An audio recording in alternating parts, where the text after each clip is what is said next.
empezar repasando la Mishnah de ayer, en la estructura de la Mishnah de ayer de memoria. ¿De cuántos temas habla la Mishnah de ayer? De 3 temas. 3 temas, adelante. ¿Cómo casarse? Las 3 opciones para casarse. Para poder hacer Kiddushin, eso. De tres. ¿Cómo se hace Kiddushin con Bekesef Shtar Ubivia? Muy bien. 2. ¿Cómo se compra a sí misma? ¿Que son cuántas? 2, 3, 4. ¿Cuántas formas? De 2 formas. ¿Que son? Con un get o con la mitad del bal. Bien.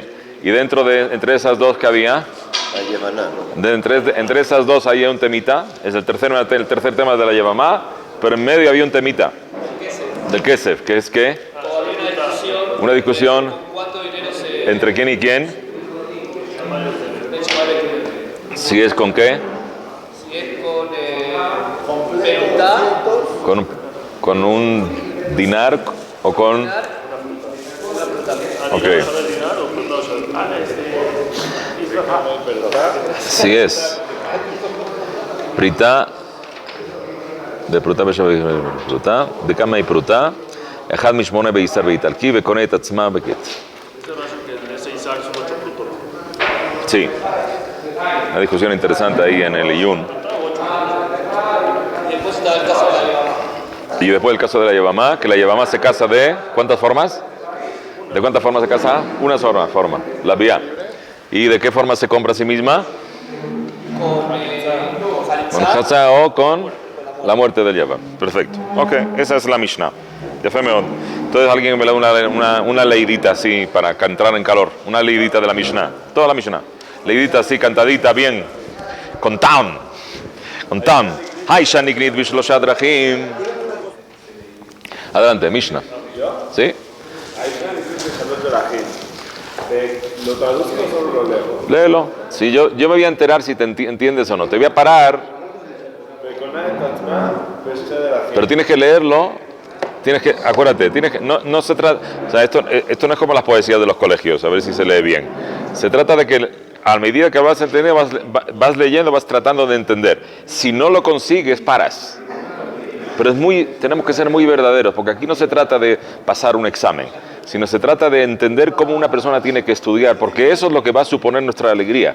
Cuando la persona logre repetir, y ese es un clal muy importante que tienen que saber en el tema del estudio, que dicen Hazal, que una persona que estudió y no repasó, es como aquel que planta una viña y no recoge, como aquel que le hizo una plantación y no recoge. Es decir, que el mayor placer de una persona cuando planta una viña es recoger toda la vid, ¿no? Ese es el mayor placer, no es el plantar. Bueno, la Torah nos dice que cuando una persona va a estudiar Torah y va a plantar, va a tener placer. Pero el placer más grande va a ser cuando lo repase. Ahora bien, si ustedes se dan cuenta, la dificultad que tenemos de repasar es enorme. Nos entra una flojera gigante a la hora de repasar. ¿Y saben por qué es? La razón por la cual la alegría no está en el momento del repaso es porque la persona no lo estudió bien, no plantó bien. Si lo planta bien, el repaso es impresionante. Hay una yeshiva en Estados Unidos y varias yeshivot de chicos en Estados Unidos que solamente funcionan por la tarde de 5 o de 4 de la tarde a 8 de la noche y solamente hacen repaso. Agarran una suguía y se quedan un año entera. Tienen que ver los vídeos de esos chicos estudiando. Cada vez que terminan de repasarlo se sientan a bailar alrededor de la mesa otra vez, y venga más, y otra vez, y otra vez, y otra vez. Y a cada vez que van a repasarlo entienden mejor, y entienden más y más y más, y no quieren salir de ahí. No quieren salir de ahí. Es impresionante, es una locura, es una borrachera impresionante. Pero eso lo tenemos que saber. Por eso, a la hora de estudiar, tenemos que pensar siempre en el repaso. Es decir, si a mí me va a resultar placentero el hecho de repasar, significa que estudié bien. Y si no, no.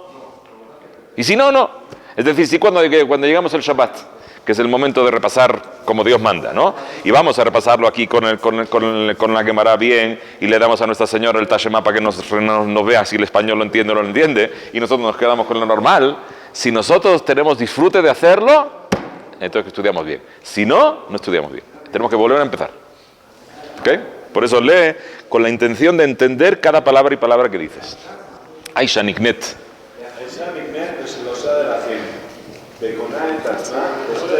Muy bien.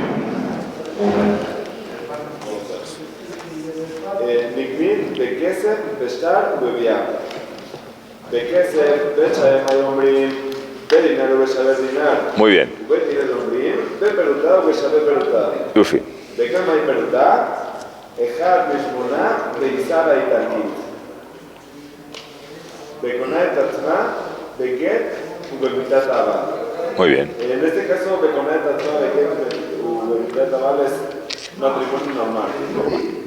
Todo esto que hemos hablado es puro matrimonio. Correcto. Cuando matrimonio normal. Existe el matrimonio normal.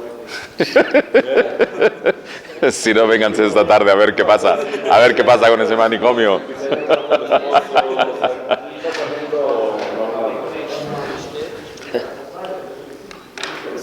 Sigue, termina. Begetu bemitat הבעל. וקונה את עצמה בגט ובמיטת הבעל. היבמה. נקמה בבי. según el Tazmá, בגט ובמיטת הבעל, היבמה נקנית בביאה וקונה את עצמה בחליצה ובמיטת הבעל. Allá va. Ok. Ayer quedamos una pregunta que os iba a dar la respuesta. La respuesta, and the winner is, el señor. La pregunta era así. Nosotros estamos hablando de la primera fase del matrimonio, que hablamos de Kiddushin, no hablamos de Nisuin. Acuérdense que en esa época había casi 12 meses entre un plazo y el otro. Y entonces estamos hablando de la primera fase del matrimonio, que se puede realizar de tres formas: o bekesef, o beshtar, o bebía. Y estamos hablando del Yavam. Que el Yavam, el proceso del Kiddushin, ¿cuándo se realiza? Cállate. ¿Cuándo se realiza el Yavam? ¿Cuándo es el proceso del Kiddushin del Yavam? ¿Cuándo? Cuando está vivo el hermano. Cuando muere el hermano. Cuando muere el marido. Cuando muere el marido, Mina Shamaim, así dice el Rambam. Mina Shamaim le cayó el Kiddushin. Por eso ya están vinculados, él y ella, y solamente tienen que hacer un acto para casarse, para pasar a los Nisuim, que es la vía. Ahora preguntamos, ¿cuál es el caso? ¿Cuál sería el caso si en el momento en el que entre el Kiddushin y los Nisuim el marido muere? El hombre muere. ¿Ella es Yevamá o no es Yevamá? No, ¿por qué? Porque ya está, ya hablamos, por ejemplo, de un caso donde ella ya heredaría, o donde ella tiene ya ciertos derechos. De seguro, tiene derechos, tiene obligaciones, pero por otro lado, nunca tuvo la oportunidad de procrear, porque no hubo vía todavía. Tres maneras de casarse. Sí, Cualquiera de las pero las maneras de casar, eso es Betor Kiddushin, no tiene que ser las tres juntas, puede ser una, con lo cual puede ser, si el Kiddushin lo hizo con dinero, no pueden tener relaciones hasta que no se case. Pero lo que preguntamos es que si la halajá del Yavam recae sobre ella. Porque ¿cuál es la halajá del Yavam? Es que si en el caso de que se casaron y no tuvo hijos, esa pareja no tuvo hijos y el marido muere, entonces la mujer queda vinculada al hermano del marido, que está vivo. No tuvo la posibilidad de tenerlo. Entonces decíamos ayer, en el momento de los Kiddushin todavía no hubo vía, no hubo relación íntima.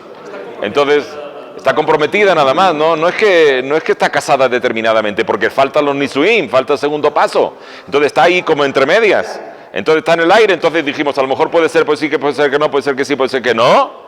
Y el amigo Abraham nos trajo pruebas fuertes de que si te come trumá, de que si ¿cómo? Que necesita get, un vínculo fuerte, de tal forma que nos quedamos en la shera. Así que pregunté a Israel y me dijeron que sí. Que efectivamente, si el marido muere entre los Kiddushin y los Nisuim, la mujer es Yevamá y se tiene que casar con el hermano del marido, con el marido difunto. Puede ser por eso que dice que el Rama, hay una discusión en la discusión de Ismahloket Rishonim. El Rama dice, ¿qué pasa con unos Nisuim que no hubo vía? ¿Hay Nisuim o no hay Nisuim? Imagínate que llega el día de la boda y la mujer se pone nida. Ocupar nida, ¿es un problema? Eso es un problema, pero ahora lo hacen con las pastillas, pero antes ¿cómo hacían para...? Sí, es un problema. Hay un Mahloket gigante ahí. Hay una discusión muy bonita del Rama. Pero señores, esos son temas que ya les dije, estaba comentando esta mañana con con Hamichan vamos a hacer una cosa así, vamos a seguir estudiando, pero mi intención es enseñarles a estudiar. Es decir, yo no soy, ya les dije que yo no soy ningún Tamil Jajam para enseñarles Torah, yo solamente les enseño cómo estudiar. Yo necesito saber muchas cosas y necesitar muchas cosas, pero tenemos que saber preguntar. Y tenemos que saber qué preguntar y cómo organizar la mente para tratar de estudiar correctamente. Así que vamos allá con la Gemara. Ahora tenemos que hacer lo siguiente, señores. Ahora viene la Gemara, empieza la Gemara y ustedes tienen que saber que hasta que no terminan los dos puntitos que se encuentra al final de su Joveret, del que tienen en la mano, que es en la página Gimel Amud Aleph, en el 3A2 se encuentra el final del tema general de esa Gemara. A la hora de estudiar Gemara, ustedes tienen que procurar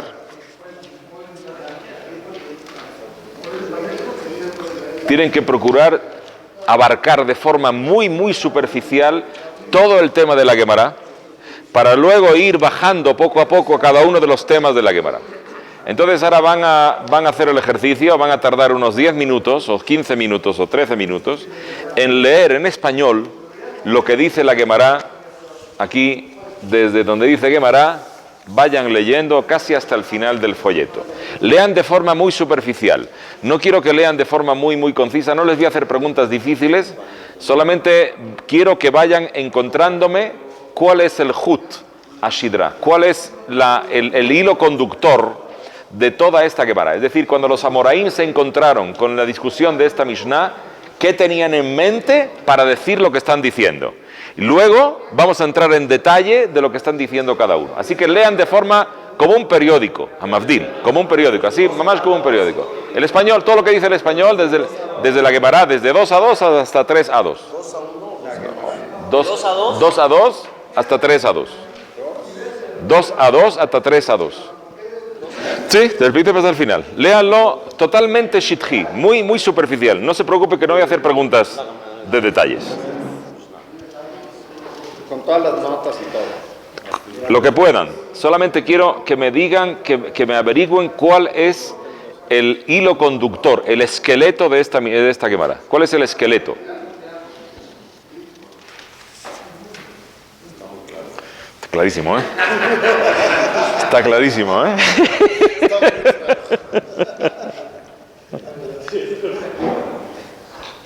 Pero no se preocupen. Quería hacerles con ustedes dos ejercicios. Uno, que comprueben cuán difícil es mantener la concentración después de los primeros 2 minutos, ¿verdad? Porque después de los 2 primeros minutos ya estábamos desconcentrados, diciendo, ¿de qué está hablando esta Mishnah, por favor? ¿O de qué está hablando esta Gemara? Bijlal.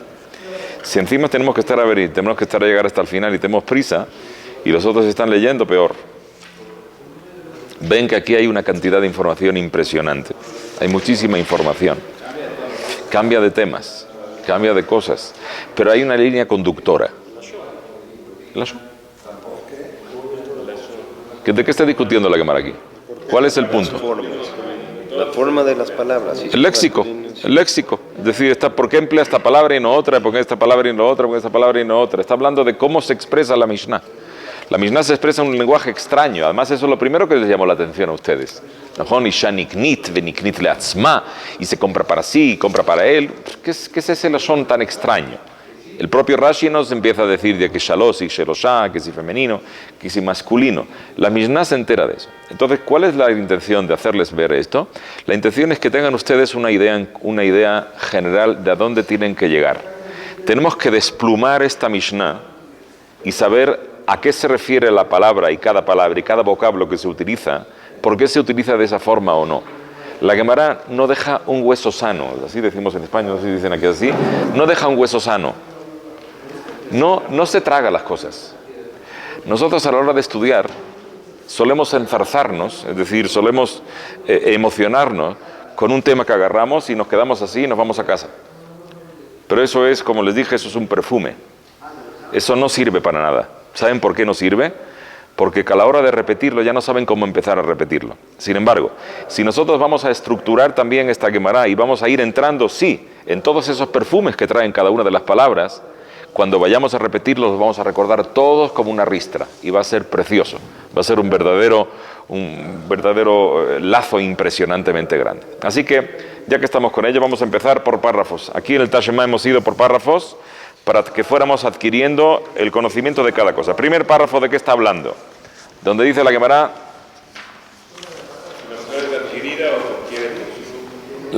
si la mujer es adquirida, Pues por la diferencia entre adquirida y consagrada. ¿qué significa adquirida? ¿Por qué adquirida y cómo se adquiere? ¿No? Entonces ese es el primer párrafo que habla de las mujeres adquiridas, Isha Niknit, Mishum de Kabai. ¿Por qué habla y cuál es la pregunta de la Gemara? Aquí. ¿Y qué diferencia entre el expresado aquí en la Mishnah, en mujeres adquiridas, y la Mishnah más adelante que dice que el hombre adquiere? ¿No? Esa es el hombre consagra. ¿Qué diferencia entre eso y esto? Y habla sobre el dinero y nos trae sobre cómo el dinero es capaz de hacer ese kiddushin, esa compra, cómo el dinero es capaz de hacer una compra, porque ustedes saben que hay un tema de un quinián. Ustedes van a comprar una Coca-Cola y si le dan dinero al señor, los 20 pesos que vale una Coca-Cola, ¿la Coca-Cola es suya?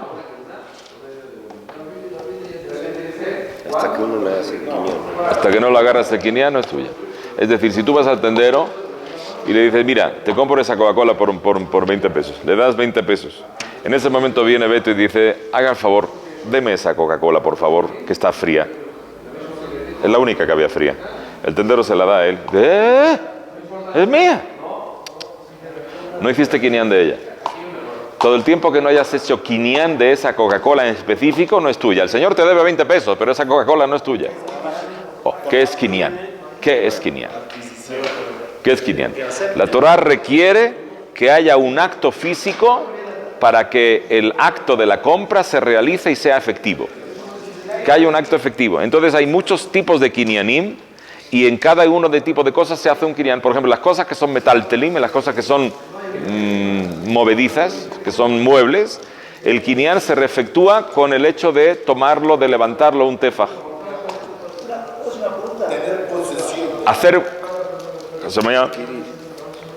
Tomar posesión es moverlo. Una cosa diferente es que un padre venda a una hija. Una cosa diferente que un padre venda a una hija, eso es otra cosa. Existe el concepto del que padre venda a una hija como esclava. Existe. Pero no existe. ¿Sí? Ahora, el concepto de los kiddushin, existe en el caso de las niñas. Existe en el caso de las niñas, solamente que la niña se le tiene que ratificar luego cuando es mayor. Y ahí es muy complicado ese tema, de cuándo un padre va a tomar la potestad o no para hacer los kiddushin en nombre de su hija. Muy complicado. ¿Y qué edad es la chica? ¿Y qué edad es la que la chica? Muy complicado. Yo no conozco la halajá, no la conozco. Yo lo que sé es que aquí la Gemara me está diciendo en primera instancia me está diciendo de que necesitamos el consentimiento de ella. Eso es lo que sabemos. Ahora, los detalles en cuanto a si se trata de una chica menor, no se trata de una chica menor y el padre tiene unas circunstancias o no, no los conozco, pero hay que estudiarlos. El primer paso consiste simplemente en lo que es leer por encima, para ver de qué va, para que no nos quedemos anclados en un punto y a lo mejor ese punto no es demasiado relevante o al revés. Entonces veamos qué es lo que vamos a estudiar. Entonces ya tenemos una avanzadilla de lo que vamos a estudiar durante estos días. Vamos a estudiar todos los temas del Leshonot, de la Gemara. Entonces eso ya nos da una idea del plano de trabajo que tenemos. Entonces ya estamos simplemente por encima. Sí, así es. Leer hasta los 2 puntos de forma muy superficial. De hecho, cuando no tenemos el español, yo lo leo en hebreo en voz alta, me entero del 20, 10, 15% de lo que estoy leyendo, no me entero de mucho, pero sé de qué va. Sé de que hay esta discusión, sé que hay este problema, sé que hay esta cosa, y usted que está hablando. Te voy a explicar. En el mundo, eso es lo que dijimos una vez con el tema del Rash Badrón con respecto a cómo la persona tiene que estudiar y qué diferencias hay entre estudio de un Abrej y estudio de un Balabait. Les conté que está escrito en la Gemara que Akadosh Baruj Hu llora por 3 cosas. Por aquella persona que no se tiene que encargar de estudiar la Torah y de todas formas se encarga. por aquella persona que podría encargarse de estudiar la Torah, podría ocuparse de la Torah y no se ocupa, y por la persona que ostenta un cargo público y se aprovecha para sus fines personales. Se aprovecha para fines personales. Entonces preguntamos, ¿cómo es que Akadosh Baruj Hu llora por aquella persona que no se debe de ocupar de la Torah y se ocupa? ¿Acaso Akadosh Baruj Hu ha creado algún judío que no se deba de ocupar de la Torah? ¿Cómo? Sí, pero Onen en ese momento está patur. Sí, pero Akadosh Baruj Hu no creó un hombre Onen 120 años. O sea, no, Akadosh Baruj Hu llora por la persona que no se debería de ocupar de la... O sea, yo entiendo muy bien que Akadosh Baruj Hu llore por aquella persona que se debería de ocupar de la Torah y no se ocupa, porque es un vago, y Jabal pierde su vida, está perdiendo su vida. Pero que Akadosh Baruj Hu esté llorando por una persona que no se debe de ocupar de la Torah y de todas formas se ocupa, Haderaba, al revés, sería mucho más bonito. Hazaku Baruch, claro, tiene más fuerza. Entonces, esa pregunta tiene muchas respuestas. Aquí en el Tashema, en el Berajot, está ahí en Berajot tienen esa Gemara. Traemos una de las respuestas que trae el Maharsha, pero hay una respuesta que me dijo a mí el Rab Benaim sobre cómo se responde esto. Y me dice, vete a ver lo que dice el padre, el Rosh Fadrón, y dice así. Dice, hay dos tipos de formas de estudiar. Hay una forma de estudiar que es la que utiliza normalmente el mundo de los Bnei Torah, que es la de estudiar de forma divergente, es decir, de empezar desde una palabra y ir ampliando conceptos hasta arriba, hasta conseguirlo todo. Así es como se estudian normalmente las yeshivot. Se empiezan, como dijo él, palabra, palabrita, vamos escudriñando el tema, cerramos una sugía, otra sugía, y se va armando toda la película. Esa es la forma normal de estudiar. Pero hay personas que estudian de otra forma completamente diferente, que cuando estudian de esa forma se aburren y se pierden, y no pueden repasarlo después, sino que necesitan una forma emergente, en vez de divergente, emergente. Emergente significa empezar desde el klal, es decir, de la generalidad, e ir bajando a los detalles uno a uno. Y señores, les digo por experiencia propia, yo me pasé 10 años de mi vida con un abrej pagado 5 o 6 horas diarias para estudiar. Y todos los días llegaba con dolor de cabeza a mi casa. Todos los dolores, todos los días. Y no había forma de que le tomara el gusto. Hasta que estudié esto. Cuando estudié este tema, es muy sencillo. Yo soy un balabay, yo soy un empresario.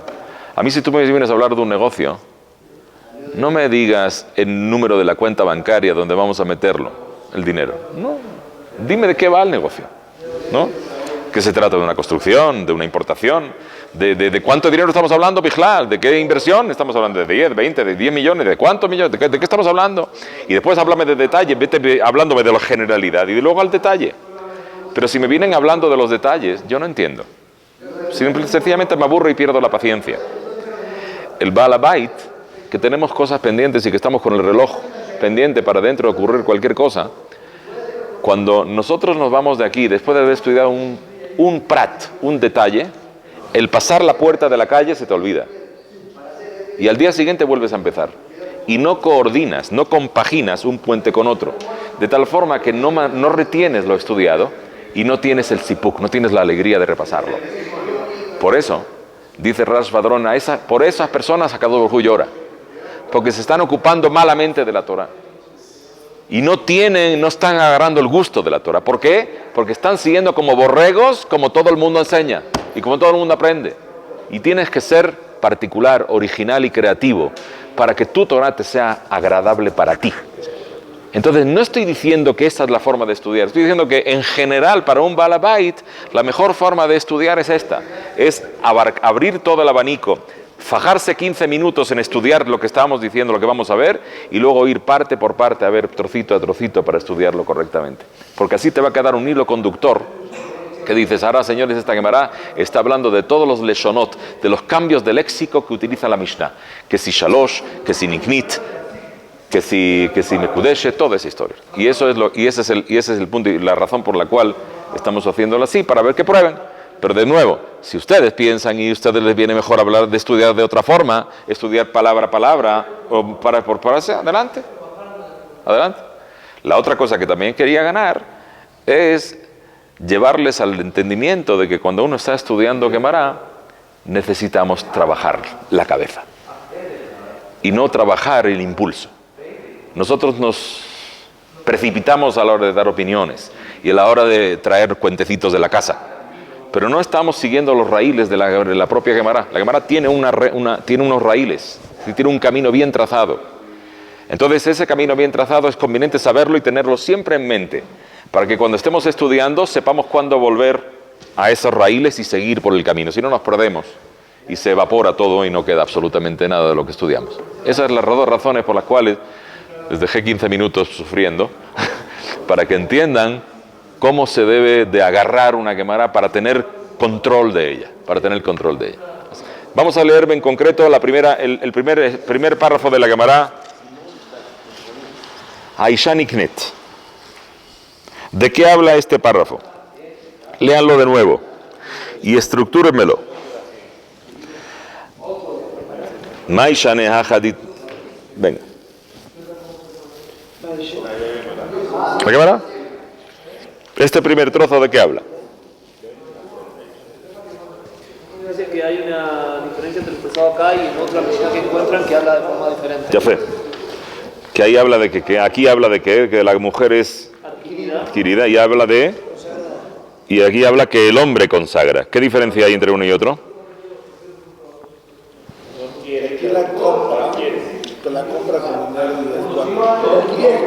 No, hay una diferencia. ¿Cuál es la diferencia del léxico? ¿Qué significa? O sea, que una es un acto activo y otro es un acto pasivo. Es decir, la Mishnah nuestra está hablando de que la mujer es adquirida. Es un acto pasivo. Y el otro es un acto activo, que el hombre viene y la consagra. ¿Por qué?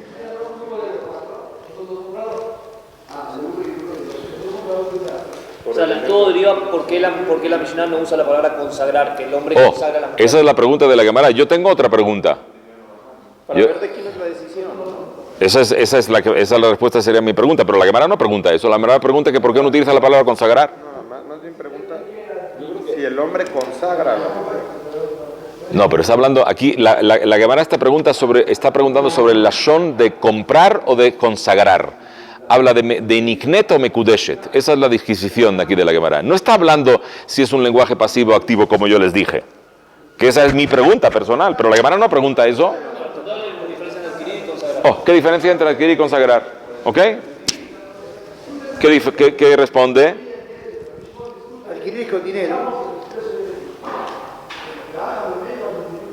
Como tiene que mencionar el dinero como uno de los medios para efectuar el Kiddushin, por eso habla de ¿qué?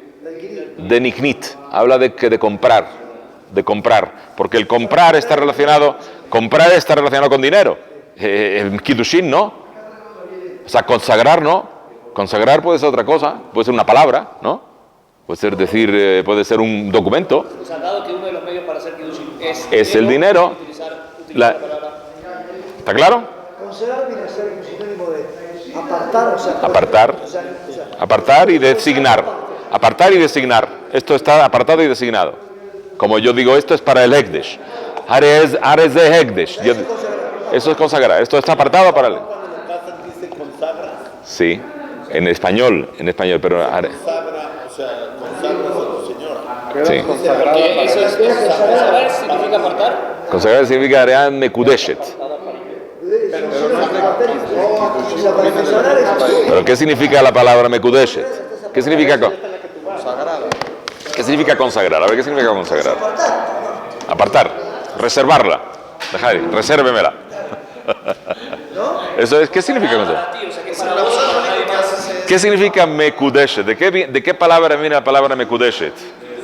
De Kadosh, ¿no? Kadosh. ¿Qué es Kadosh? Sagrado. ¿Qué es sagrado? Que tiene un circulito blanco encima. ¿Qué es? ¿Qué?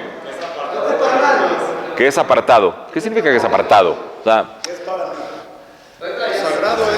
Sagrado es un grado de importancia, de santidad. les voy a dar una definición muy sencilla de lo que es Mekudeshet. Una hamburguesa de McDonald's no tiene kedusha. La hamburguesa que me prepara mi señora para mí tiene kedusha. Y no tiene ningún arito blanco. Está hecha Está hecha especialmente para mí. La hamburguesa de McDonald's, ¿para quién está hecha? No. ¿Para quién está hecha la hamburguesa de McDonald's? No. No, está hecha para el dueño de McDonald's, para que gane dinero. No está hecha para ti, está hecha para mí. Ahora entiende la diferencia que hay entre un mekudeshet y kedeshá. Kedeshá es la palabra que se utiliza para denominar a una mujer prostituta. Y mekudeshet es la palabra que utilizamos para le kedesh a una mujer. Fíjense qué diferencia hay tan sencilla. Es una letra. Eso es un puntito. Kedeshá y mekudeshet. Kedeshá significa prostituta y mekudeshet significa santificada. Santificada significa de que yo la he apartado para mí. ¿Para qué? ¿Para comérmela? No. Para que ella se dedique a mí y yo me dedico a ella en exclusividad. La kedeshá es para mí disfrute. Es como la hamburguesa de McDonald's. Es para mí. Eso es kedeshá. Cuando nosotros vamos a darle Kadesh a una mujer, la hemos apartado ¿para qué? Para que sea ella dedicada a mí y yo dedicarle a ella. Es decir, que para que todo el esfuerzo, imagínense la diferencia que hay entre algo que tiene Kedushá y algo que no tiene Kedushá. Si yo utilizo a una persona para mi propio fin, la convierto en prostituta. Si yo aparto a alguna persona para hacerle a ella feliz, le hago Mekudeshet.